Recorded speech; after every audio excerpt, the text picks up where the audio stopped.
Уху, Дауыл! Дауыл анимациялық студиясы ұсынады. Білгеннің пайдасы. Ыбырай Алтынсарин.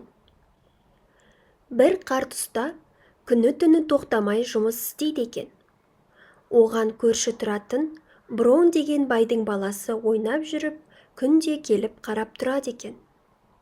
Бір күні ұста сол Броунның баласына айтты: «Төрем, жай қарап тұрғанша шеге жасауды үйренсеңізші.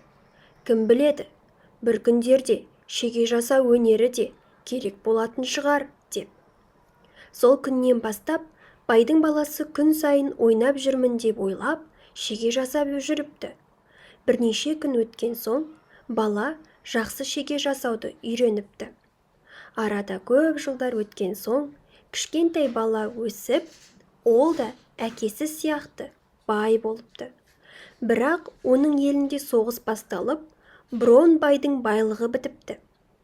Ол ішетін тамағы, киетін киімі де болмай, бір қалада әйелі мен баласын ертіп жылап жүргенде, қала әкімінің бұйрығын естіпті.